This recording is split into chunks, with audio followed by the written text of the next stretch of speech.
안녕하세요 파이님들, 명리학을 진지하게 공부하는 분들과 함께하는 초명입니다. 오늘 제가 이야기할 주제는 오행별로 재성이 어떻게 다른지에 대한 부분입니다. 재성을 보통 많은 분들이 재물을 의미한다고 알고 계시는데요, 이것 때문에 사주 상담을 할 때 내 사주에 재성이 없는데 제가 돈은 벌 수 있나요? 저 부자가 될 수 있나요? 라고 물어보는 분들이 되게 많으세요. 실은 재성은 재물을 의미하기 이전에요, 네트워크를 의미합니다. 네트워크. 식상의 네트워크하고 어떻게 다르냐? 식상은 내가 누구의 형이다, 나 누구의 친구다, 나 어떤 동호회 회원이다, 이런 것처럼 가족이나 어떤 커뮤니티에 속해 있는 거예요. 내가 좋아서 속해 있는 겁니다. 그런데 재성이 뜻하는 네트워크는 범위가 그것보다 훨씬 넓죠. 제가 가장 많은 예시를 드는 게 SNS거든요. 페이스북이나 인스타그램, 유튜브 같은. 제가 유튜브에 영상을 올리면 많은 분들이 좋아요를 누르거나 좋은 댓글을 답니다. 제가 그걸 보면 되게 기분 좋아지겠죠? 근데 저는 좋아요를 누르거나 좋은 댓글을 다신 분들이 어떤 분들인지 몰라요. 그런데도 서로 관계를 맺고 있는 건 확실하잖아요. 그런 넓고 얕은 관계를 의미하는 게 바로 재성입니다. 첫 번째는 재물, 두 번째는 네트워크예요. 세 번째는 뭘 의미하냐?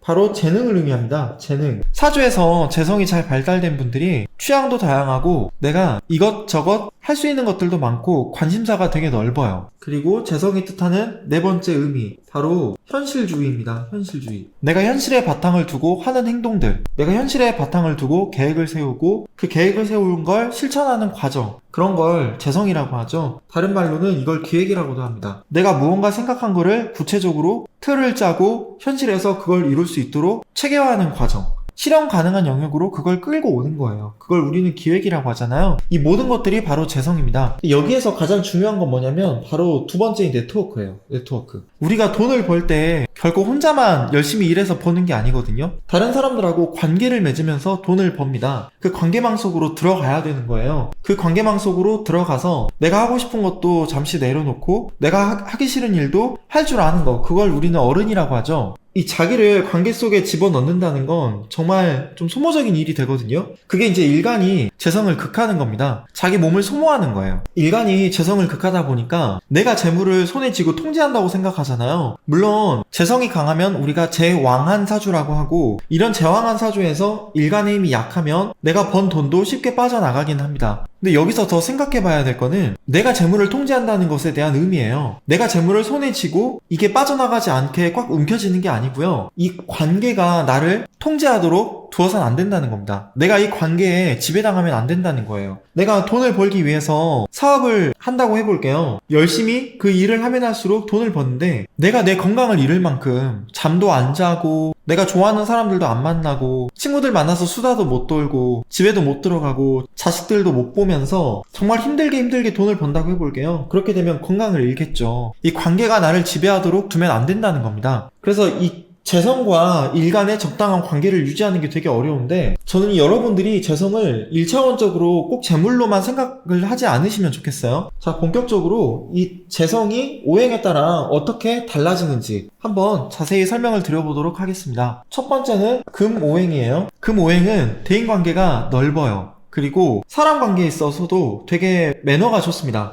좀 깔끔하거든요. 이게 깔끔하고 매너도 좋고 대인관계도 넓습니다. 이게 금재성의 특징이에요. 그러니까 금을 재성으로 두려면 화오행이라는 이야기겠죠. 예로부터 금재성이면은 적어도 굶어 죽지 않는다라는 말이 있었어요. 쟤는 돈 버는 재주는 꼭 하나씩은 가지고 있다라는 말도 있거든요. 우리가 재물이라고 했을 때, 재성을 재물의 의미로만 한정했을 때 가장 그 재물의 의미에 가까운 게 바로 금오행의 재성입니다. 이게 일을 하더라도요, 마무리가 깔끔해요. 마무리. 금이 완결성을 좀 지향하잖아요. 그래서 일을 할 때 완벽주의적인, 그리고 또 결벽증에 가까운 형태로 나타납니다. 이건 우리가 사회적으로 일을 할 때 많이 유리해요. 예를 들면 정밀한 기계를 만든다, 또는 고장이 안 나는 기계를 만든다, 무언가 일을 했을 때 완벽하게 마무리를 한다, 이런 게 전부 다 금재성인 거거든요. 이게 명품하고 일반 싸제 제품의 그런 차이입니다. 그 유튜버 중에 범테리어라고 있어요. 범테리어. 강남에서 인테리어 관련 사업을 하고 있는데 저랑 친한 형이거든요. 근데 이 범테리어 채널 운영하는 이상범 대표님이 언제 한번 그런 말을 한 적이 있어요. 명품하고 일반 제품의 차이가 뭔지 아냐고. 그러니까 인테리어를 하는데 뭐 평당 500이냐 아니면 평당 1000이냐 평당 2000이냐 이런 것도 재료보다는 실은 마감의 차이가 좀 크다 이런 얘기를 하더라고요. 재료도 재료인데 마감, 그러니까 눈에 보이지 않는 곳 있잖아요. 막 벽과 벽이 만나고 천장과 천장이 만나고 그런 두 열이 만나는 곳, 창문하고 문짝 이런 곳에 그 틈이 있잖아요. 그 틈이 벌어지지 않게끔, 틈이 보이지 않게끔 마감하는 거. 여기서 명품인지 아닌지 차이가 나온다고 하더라고요. 그러니까 금재성은 이 마감의 가치를 너무나 잘 알고 있는 그런 오행입니다. 근데 단점이 있어요. 단점.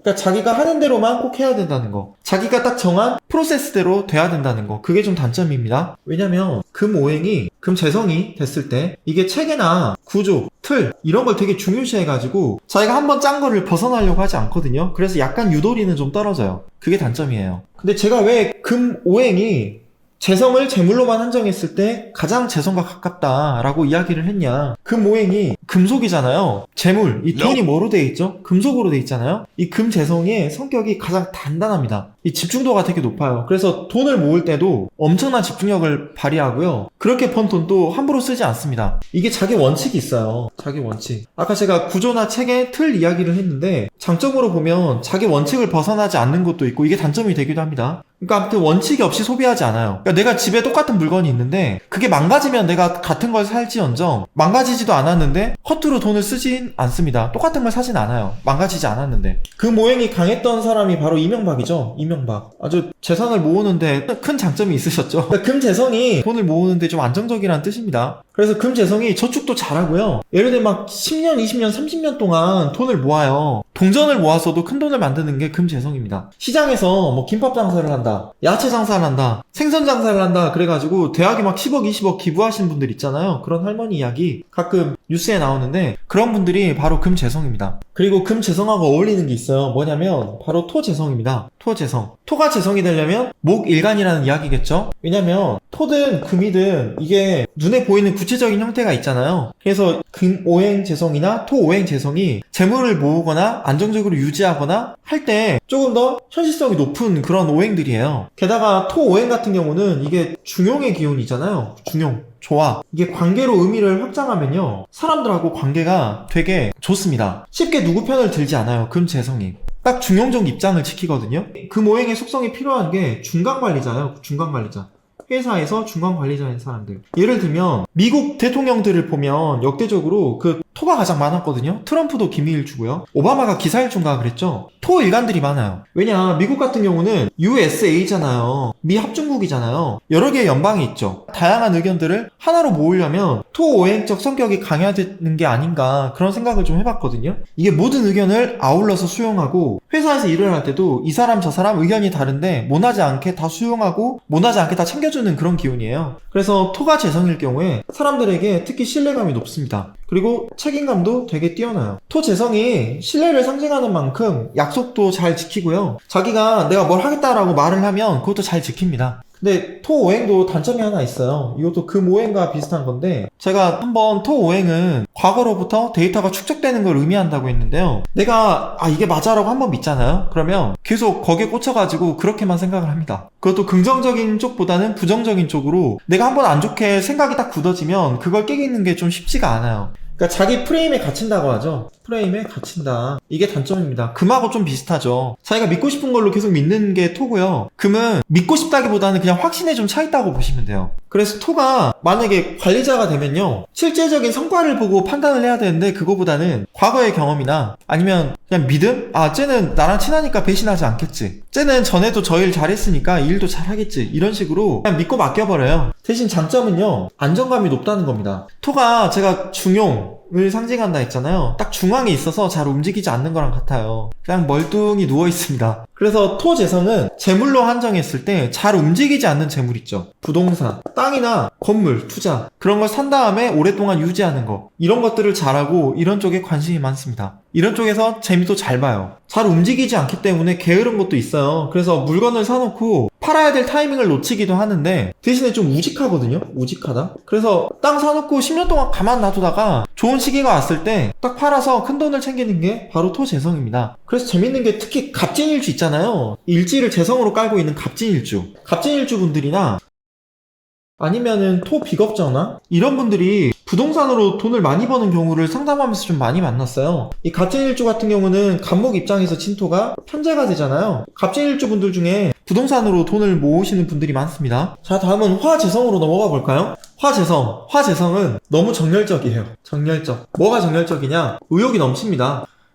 일을 내가 하는데 벌리는 걸 너무 잘해요. 기획도 잘하고 일 벌리기 이것도 너무 잘합니다. 일을 벌리는 걸 잘하다 보니까 돈도 많이 써요. 소비 지출이 정말 큽니다. 재성 오행 중에 가장 소비 지출이 큰 게 화 오행일 거예요. 불필요한 지출이 너무 많아요. 아무래도 음간보다는 양간일 때 더 화재성일 경우 불필요한 지출이나 소비가 더 많겠죠. 음간이면 실속을 지키는데 양간이면 발산하는 기운이 강하다 보니까 자기가 좋아하는 쪽으로 꽂히면 계속 그쪽으로 소비를 하는 거예요. 그리고 화재성의 관계는 약간 불같습니다. 제가 열정이 넘친다고 했잖아요. 그래서 이게 잘못 틀어지면 좀 사소한 일로도 충돌하는 경향이 있다. 이렇게 보시면 되겠습니다. 그러니까 감정 대립을 좀 해요. 본질에는 상관없이. 이 화가 오행으로는 예의를 의미하기도 하지만 그 본질은 서열의식입니다.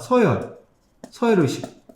쟤 나보다 높다. 쟤 나보다 낮은 사람이다. 이 화오행이 강한 직업이 있죠. 방송인들. 개그맨이든 배우든 선후배 간의 질서가 엄격하잖아요. 특히 예능 하시는 분들도 그렇고 이런 게 화오행이에요. 방송사에서 일을 하려면 다른 건 몰라도 인사를 정말 잘해야 합니다. 내가 깜빡하고 인사를 못하고 지나갔는데 상대방이 보면 되게 기분 나빠해요. 그리고 바로 그냥 끝나죠, 평가가. 쟤는 저번에 나한테 인사 안 하더라? 나 쟤 마음에 안 들어. 이렇게 돼버리죠. 나는 모르고 지나치다가 인사를 못한 건데도, 사소한 건데도 어떻게 보면 이런 걸로도 상대방과 감정 대립을 할 수 있는 게 바로 화재성입니다. 화재성은 서열이 정말 중요해요. 그 대신 사소한 걸로도 감정 대립이나 충돌이 있을 수 있는데 이게 오래 가진 않습니다. 화오행 재성이 재물적으로 한정지어서 말씀드리면 이게 이제 기분파예요, 기분파. 아까 소비나 지출이 좀 크다 그랬잖아요. 그래서 먹고 싶은데 그냥 쓰고 사고 싶은 거 그냥 사버리고 하다 보니까 그 돈에 저축이나 지출 이런 게 막 왔다 갔다 합니다. 그래서 돈이 잘 안 모여요. 이런 지출과 출납의 운동성이 제일 강한 게 화오행입니다. 그리고 이게 기분파이기도 하고요. 행동도 되게 빠르다 보니까 귀가 얇아요. 화재성이. 그래서 코인 투자할 때 야, 비트코인이라고 되게 좋은 투자성 상품이 있는데 너 이거 사면 대박난다. 그래가지고 확 사요. 산 거는 좋은데 코인이 조금 떨어지니까 야, 앞으로 이제 코인 날아갈 거래 이래가지고 훅 팔아버리고 근데 다시 코인이 오르니까 와, 그때 나 팔면 안 됐었는데 하고 후회하고. 이런 게 바로 화재성의 특징이거든요.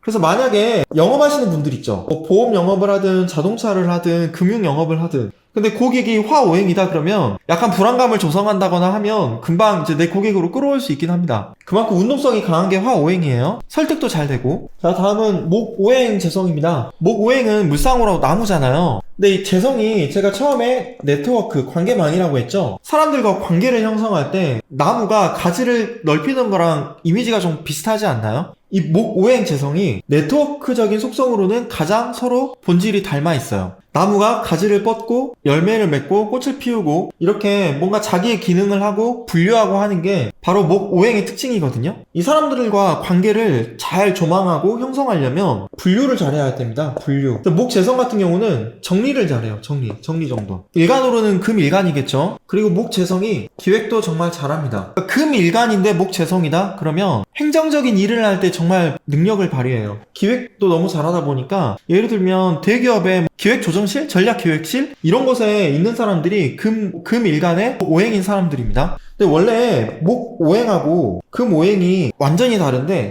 목오행은 좀 인본주의적이잖아요. 인자함이 있고. 금은 냉철하고 뭔가 확실한 걸 좋아합니다. 그래서 인사 담당자가 목이 강하다 그러면 후배가 부장님 저 이번에 어떻게 승진해야 되는데 안 될까요? 이렇게 애원을 하면 목오행이 강한 부장님은 그래 네가 가족들 때문에 많이 힘들지 어떻게든 승진을 해봐야 되는데 방법을 좀 찾아보자 이렇게 말할 거예요. 근데 금이 강한 인사팀장한테 똑같은 얘기를 하면 야 너 작년에 실적 갖고 와봐. 이거 가지고 네가 승진하겠어? 승진하고 싶다고? 하고 막 혼냅니다. 목과 금이 이렇게 달라요. 그런데 금일간인데 목재성이다? 원래 목재성이 너무 발달해 있으면, 목이 너무 많으면 약간 인간 중심적인 그런 사고를 하거든요? 그런데 금일간일 때 목재성이다. 그러면 이게 현실성이 있어서 균형과 조화를 잘 이룹니다. 그래서 금일간인데 목재성인 그런 분들이 일을 정말 잘해요. 경인일주도 마찬가지고, 경인일주, 카라얀도 아마 경인일주였을 건데 그 지휘자요? 지휘자들이 많거든요? 일지가 그러니까 편재가 강한 지휘자들이 많아요. 왜냐면 전체를 한 번에 조망할 수 있는 그 능력 때문에 그렇습니다. 지휘를 할 때 물론 귀로 들으면서 지휘를 하는데, 수많은 사람들이 악기 연주를 하는데 화음이 안 맞는 걸 내가 찾아내서 지적을 하고 다시 끌어와야 되잖아요. 이렇게 넓은 걸 한 번에 조망할 수 있는 능력이 바로 편재예요. 재성. 근데 목재성이다 이러면 나무가 가지를 뻗친 것처럼, 넓게 뻗친 것처럼 무언가를 분류하고 한꺼번에 전체를 조망하는 힘이 있다, 이렇게 보시면 되겠습니다. 이렇게 분류하는 건 정보를 분류하는 것도 해당이 돼요. 그러니까 목재성이 만약에 재물을 뜻하는 그런 재성의 힘을 써서 내가 현실에서 돈을 벌겠다라고 했을 때, 정보를 가지고 내가 찾아가지고 하는 정보들 있죠.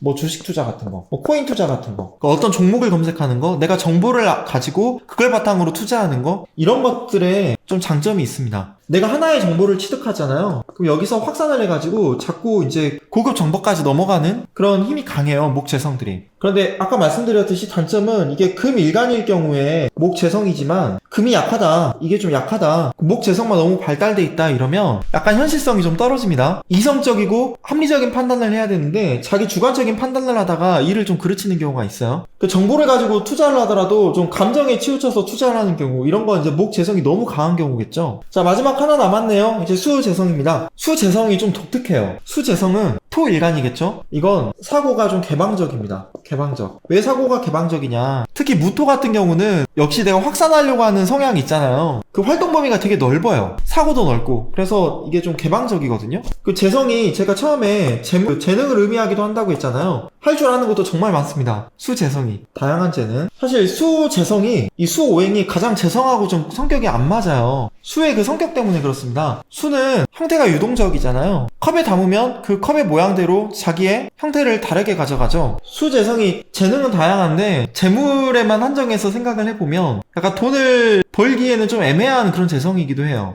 우리가 재물이라고 하면 보통 현찰을 의미할 겁니다. 현찰만 생각을 하실 건데, 이게 그런 손에 쥘 수 있는 현찰, 이거보다는 자기 재능을 통해서 돈을 버는 게 좀 있거든요. 그래서 토일간인데 수재성이면 이 현찰, 이 돈 자체를 쫓기보다는 자기가 좋아하는 꿈, 목표, 이상, 이런 걸 추구하면서 돈을 벌려고 하는 게 가장 좋아요. 이 수재성이 약간의 그 망상 같은 것도 좀 있어요. 적당하면 이제 상상이 좋은 건데, 내가 큰 돈을 벌어야지 막 이런 게 있거든요. 근데 또 자기가 할 줄 아는 것도 많다 보니까 실제 돈을 내가 벌려고 마음만 먹으면 크게 벌 수도 있을 것 같단 말이에요. 근데 현실에서는 꼭 내가 생각한 대로 굴러가진 않겠죠. 그래서 이런 망상 때문에 쓸데없는 일을 하다가 시간을 보내기도 하고요. 그리고 수가 너무 과하면 우울증 같은 게 오기 쉽잖아요. 우울증. 이런 것 때문에 멘탈 관리가 좀 잘 안 될 수도 있고요. 좀 불안정함이 클 수 있습니다. 그게 바로 수재성이에요. 그래서 수재성은 좀 현실성을 좀 갖추는 게 가장 좋지 않을까 싶습니다. 일간하고 재성의 관계만 놓고 봤을 때 일간하고 재성의 힘의 균형이 서로 비슷해야 돼요. 가장 좋은 건 신왕하고, 일간도 튼튼하게 뿌리를 갖추고 있고 재성도 왕한 거, 신왕하고 재왕한 사주가 재물을 움켜쥐기 가장 좋다고는 하는데, 내 사주에 재성이 없다 하더라도 얼마든지 돈을 벌 수 있잖아요. 인성으로도 벌 수 있고, 식상으로도 벌 수 있고, 관성으로도 벌 수 있고, 비겁으로도 돈을 얼마든지 벌 수 있습니다. 인성이 뜻하는 저작권 같은 거, 또는 관인생의 삶을 산다 그러면 연구원 같은 것도 괜찮겠죠? 식상이면 또 강의하는 걸로도 빠질 수 있겠고요. 비겁이면 내가 혼자 돈을 버는 게 아니라 다른 사람들을 활용해서, 또는 그 사람들과 함께하는 공동 형태로 돈을 벌 수도 있겠죠. 사주에 재성이 없어도 다 돈 벌고 살 수 있습니다. 오늘은 오행별로 재성의 성격이 어떻게 다른지 간단하게 설명을 드려봤는데요. 오행별로 재성뿐만 아니라 다른 휩성의 성격도 다르지 않을까라고, 이런 걸 체계적으로 최초로 분류한 사람이 대만의 명리학자인 하건충 선생이에요. 그러니까 이분은 가장 비겁스러운 오행을 뭐로 봤냐? 금 오행으로 봤습니다. 가장 식상적인 오행은 뭐냐? 이거는 금이 생해주는 수였어요. 이 사람이 봤을 때는. 그러면 가장 재성과 가까운 오행은 뭐냐? 그 목이거든요. 그러니까 일간인 금을 중심에 놓고 오행의 상생상극 법칙을 따라서 순환을 시켜보면 이 오행하고 가장 가까운 십성이 뭔지 쉽게 아실 수 있을 겁니다. 이건 제가 다음 시간에 한번 강의하는 걸로 하고요. 오늘은 이 정도에서 마치도록 할게요, 여러분. 제가 1월 25일부터 철공소에서 명리학 기초 강의를 시작합니다. 혹시라도 내가 명리학을 체계적으로 공부해보고 싶다. 언젠가는 나도 명리학을 열심히 공부해서 상담을 해보고 싶다. 또는 5년이나 10년 정도 길게 명리학을 공부했는데 아직도 사주를 보면 이 사주를 어떻게 해석해야 되는지 어렵게 느껴진다. 명식 울렁증이 있다라고 하는 분들은 저와 함께 명리학 공부하시는 걸 추천드리고 싶습니다. 저는 그러면 다음 시간에 또 찾아뵐게요. 제 영상 봐주신 파이님들 모두 감사합니다. 그럼 안녕히 계세요.